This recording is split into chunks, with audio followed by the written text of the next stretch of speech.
And we back, 2024, Benjamin's in business on a whole nother level. We got another special guest, myself and Kevin Pace. We're hosting Jeff Gillium before his special event. If y'all haven't been to this event, it's probably the best event in the Midwest, easy, hands down. So much going on. We're gonna hear from him once we come back.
And we're back with our guest, Jeff Gilliam.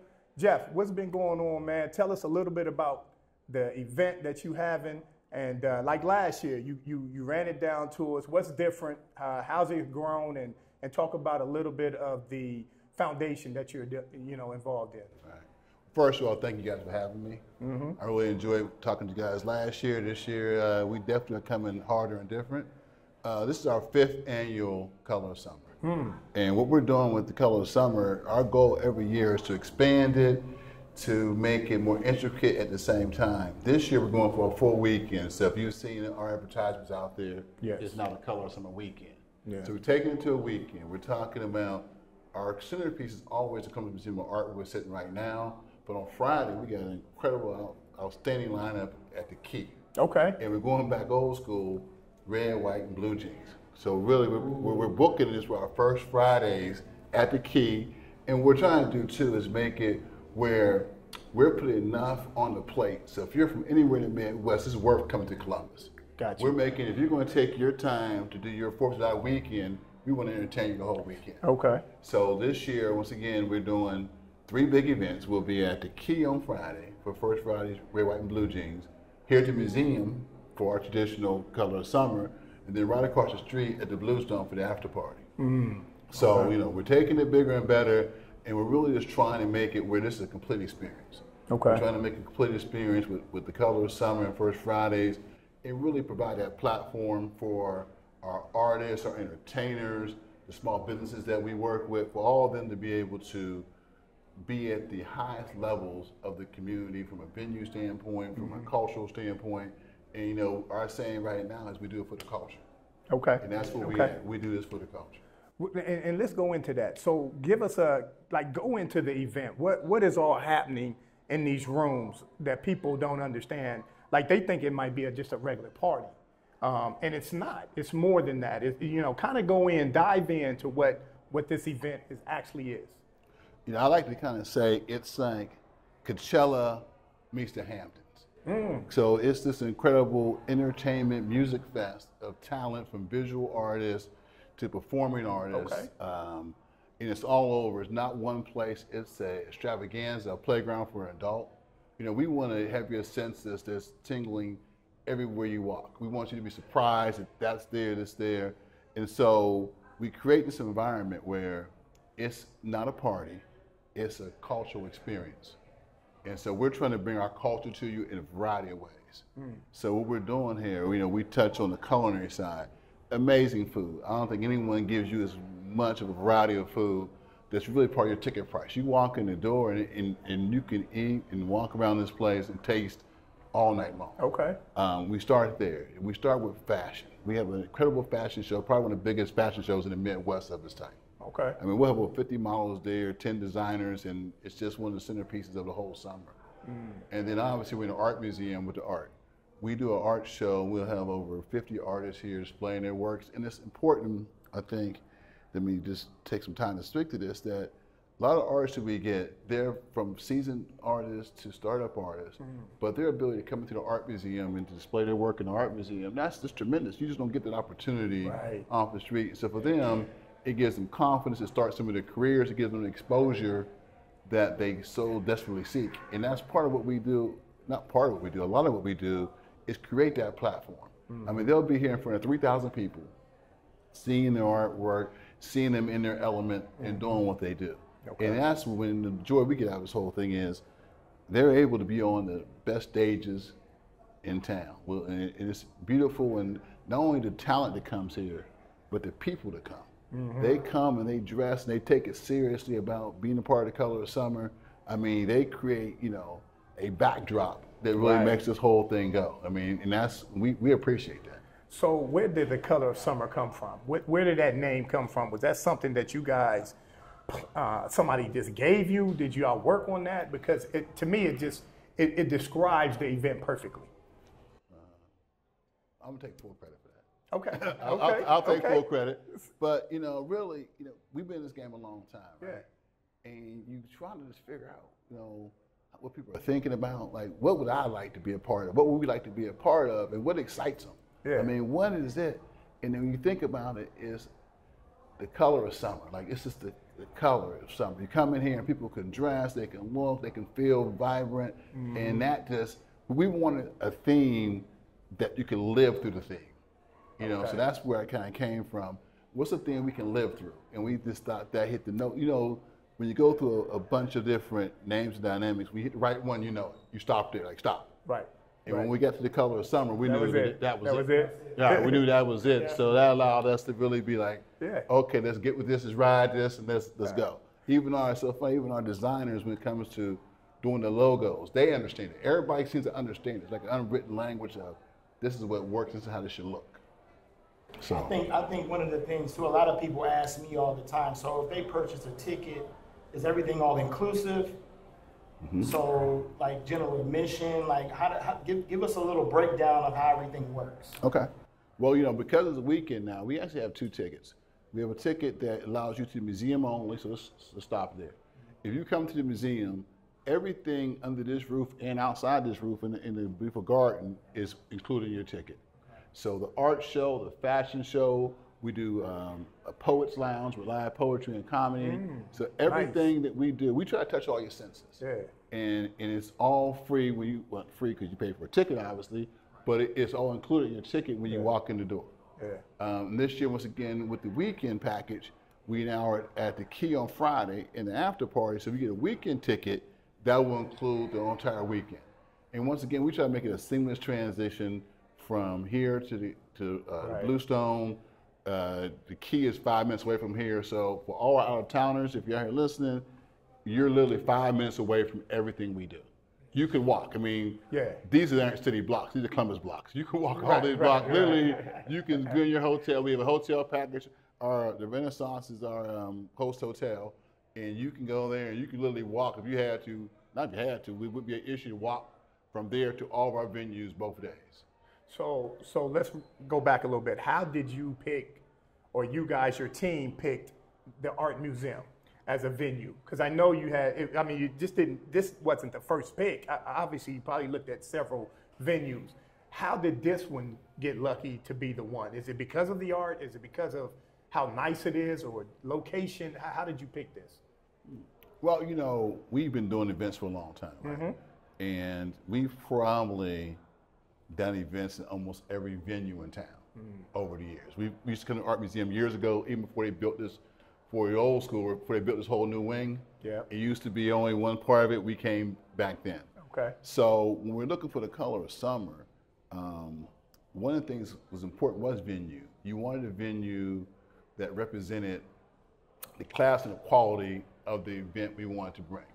Because we do so many events, and they're all nice, but some are more casual, some are smaller. So we knew we were looking for a centerpiece for the summer, right?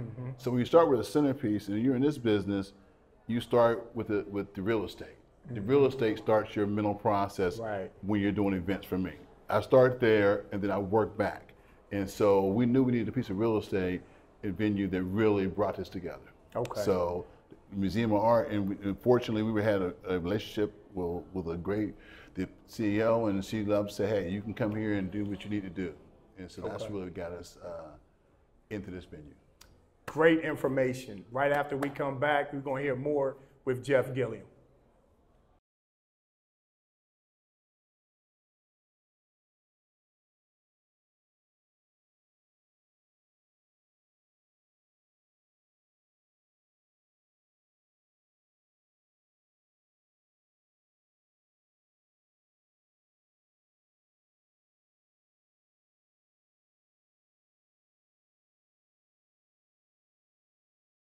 And we're back with Jeff Gilliam, my partner Kevin Pace. Jeff, let's go back because people don't understand the hard work and the history that you put into these events. So can we go back your first few events? Let's talk about that. How you got started in events and art shows and galleries, and take the people back a little bit. Okay. Well, I came in from Houston. Okay. I'm an Ohio boy. I went to school in Atlanta, lived in New York, and then I came here from Houston. Right. So I'm coming into Columbus, looking to see what I can get into. And I just kind of took the landscape in and I said, you know what? They can use something with a little different flavor and bring in something. Now, you always think about ideas. You're bringing them from the East Coast, West Coast. I remember when we were growing up, songs would start on the East Coast, and by the time they get to Ohio, the cousins would be telling you, oh, man, we were playing that year. That's last year's song, right? So you come in here and say, okay, let me see something a little different. And I hadn't really been into the party or event business since college. Okay. In a fraternity and Kappa. So, yeah, I threw parties in college like that. But once I got my career started, didn't really get into it. But I kind of got back. And I think I might have told you guys this before. My girlfriend at the time ran First Fridays in Chicago. That's right. Okay. So, yeah, so she was like, hey, I'll put you on, give you the situation, how to really put things together. And I was like, okay, let me think about it. So, after being here a couple months, talked to a few people, they thought the idea made sense. And so we went at it. And we started like really small. Was that the origin of First Friday, though? Well, the origin, just to give history there, the origin of First Friday started in North Carolina. And it started as a gentleman had it. It really was like a networking thing. Started at 5, over at 9. People would do speeches and lectures, more business, more networking than it was entertainment per se. Right. My friend and all of them, they went to the University of Michigan law school. Okay. And it was 4 or 5 females. One's from New York, one's from D.C., L.A., Chicago, whatever. And they met the guy. He said, oh, yeah, I did this piece. And they said, when they went back to their city, they said, we're going to expand on it. So they did it, but they came from bigger cities that had more vibrance to it and more. So they added some entertainment to it. They added some different elements to it. They added sponsors to it. Because once again, you're talking about Chicago, L.A., the bigger cities. And Chicago, the places. So they had it going. So they're probably 2 or 3 years old when I moved here. So they've been doing 2 or 3 years, and they just blow it up. It's blown up in Chicago, L.A., New York is blowing up. So when I come here, it's at its height, right? Well, not its height, but it's going really well. So she's like, hey, jump on this train and be a part of this. And I was like, all right. So I roll with it. So starting here, it started small. You never know when you try to do events, you're doing things. And I'd probably been in town like 3 months, 4 months. It wasn't like I had been here a long time, but I get around. So I got around, I met people, and I knew what was happening. And we started our first one, and we were so nervous, we charged $3. $3. $3, man. I'll never forget it. We started $3, right? And we sitting there, anybody gonna show up? Like, it's like one of them TV movies. Anybody gonna show up? We sitting there, me and Provo and a couple people, we said, who gonna show up? I mean, I called my aunt's uncle, my aunt's 80. I called him, come up, I don't care who comes. I'll walk through this door, So we call all kind of folks, right? And next thing I know, so we started at 5 o'clock. By 6:30, the place was packed. You couldn't get in the place, everybody could plan. What's a small place they're doing? They should have been a bigger place. So the place probably hold 200, we had 400. It was $3, right? Great problem. So then we come into our marketing strategy of, we gotta raise our price. So we went the next time, I think we did it's the DoubleTree now, the Great Southern, what's it called now? The Western now. Western. Went there with the $7. And it's so funny, right? This is how old school this was. It was $7, but this is before internet, anything, right? And so we had the flyers we passed out, right? So if you brought the flyer with you, you got $2 off. So you got $5. You ain't seen more grown folks bring them flyers in. These are lawyers, doctors, they come in with the flyer. I got my flyer, get my $2 off, right? So we in there, and that's just really, Okay. I guess what I'm trying to say is people took to it right away. Yeah. They took to it right away. They were looking for it, and it was just a nice, safe environment that was fun. Yeah. And, you take a lot of credit for things, but sometimes things take on a life of their own. Yeah. So I'm saying it's a combination of, us having an idea, but people really gravitating to it. Because people make your situation. Yeah. You don't make it. You put it out there, and they decide whether what you're doing is worth doing. So today is First Friday. Is it still active in other cities like it is in Columbus? It is. Atlanta has a big First Fridays too. Nashville does. San Francisco has a huge First Fridays. Yes. Yeah, they do a few. And so there are some cities that still does First Fridays. Okay. And we've always been loosely connected. But they all do. We used to do a cruise back in the 90s. Right? Okay. We had the First Fridays cruise. And that was before the Tom Joyner for all that. And Tom Joyner came and took our idea. I know. I'm telling you, we had the First Fridays cruise, and it was bananas. We had all these cities at that time. Probably had 15, 16 cities. That was the biggest thing in those cities. So we did the First Fridays cruise, and it was just bananas. So we probably did that cruise about 5, 6 years. Okay. And I think we stopped when Tom Joyner started, and a couple other people started doing cruises, and it made it less exclusive than what we were doing. So would you say that, so from that first experience, remember when you said you had the first event and it was $3 to get in, was that the driving force in you saying to yourself, we need to move to different venues? Was that something that kind of inspired you to do that? No, that's always been the First Fridays model. Okay. So in other cities, the key to First Fridays was to expose you to different venues and situations. Mm-hmm. It was always going to be, the last one was like the next one. Yeah. And what we did was able to get into an art museum, get into the old coast side. We had at the zoo. We had this, and I guess some of the magic that we put together was my ability to understand how to get into a place. Mm-hmm. And because I was a banker at the time, I'm a guy that I can go out into the rooms and talk to people about the business side of it. They said, okay, we'll let you come in. Because we went to places, I guess I would call our claim to fame is, we were doing events in places before they ever had a event program. Right. Like the museum didn't do any kind of events. You told me that, yeah. The coastside didn't do any kind of events. And back then, we brought everything in. All the liquor, the catering, because all they were was what they were. A museum, right. coastside, a hotel. Back in those days, no one did nothing past what they did. They closed at 5 o'clock.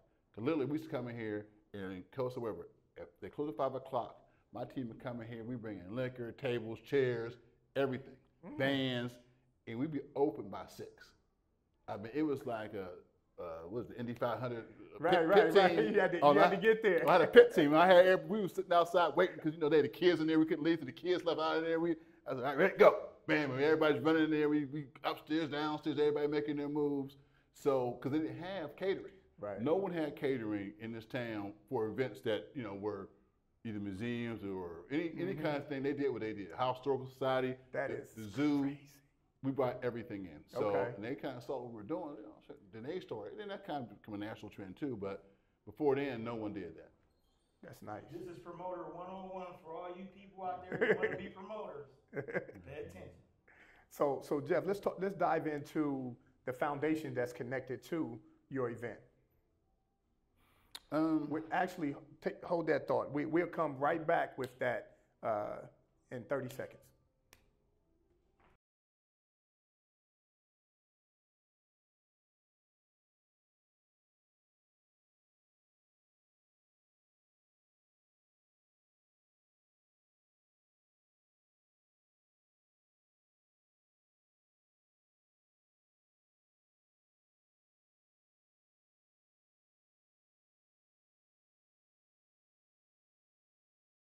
And we're back. So Jeff, we was going to dive into the purpose, kind of what you've connected with partying with a purpose, if you will.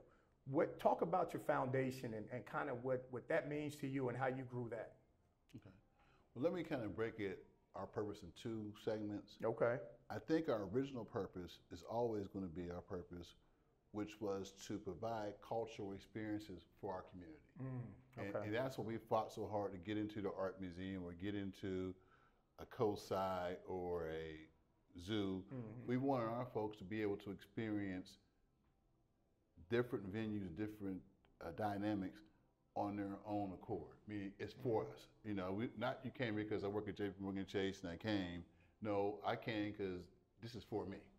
And so our purpose in that sense had always been strong on promoting our culture and expanding our culture and cultural opportunities as well. Okay. So, you know, you kind of fast forward into that as we get, I would call it more sophisticated and more well known in what we do.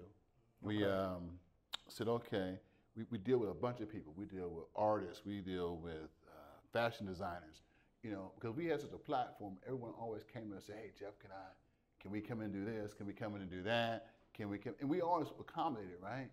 But then we thought about it is we need to be a little more organized in providing the opportunity for them in the platforms.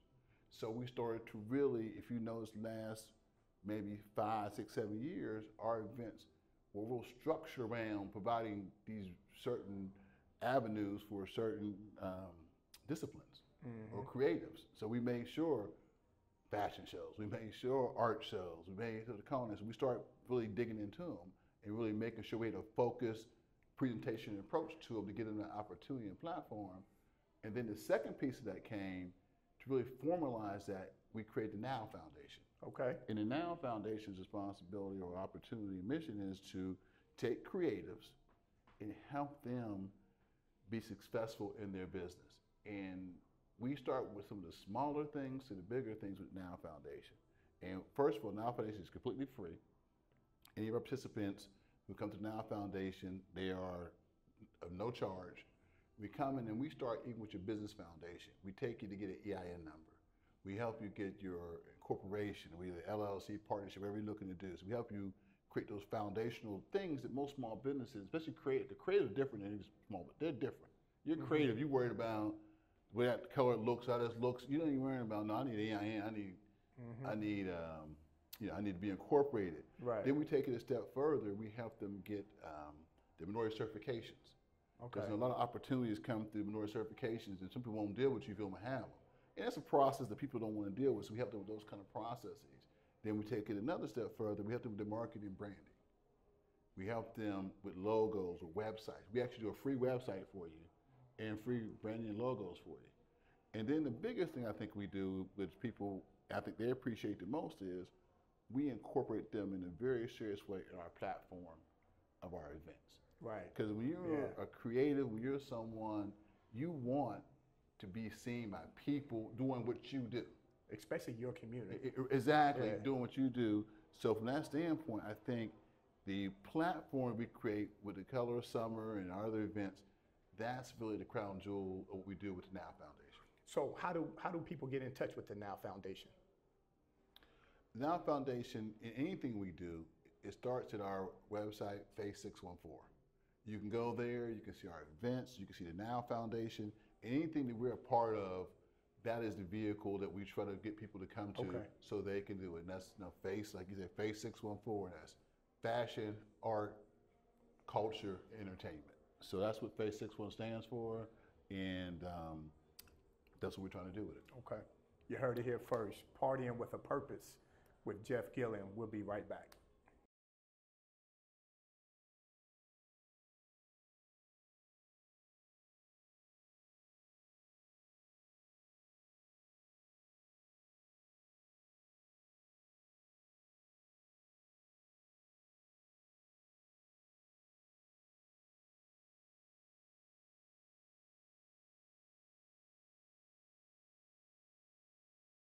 Welcome back to the Benjamins in Business Show.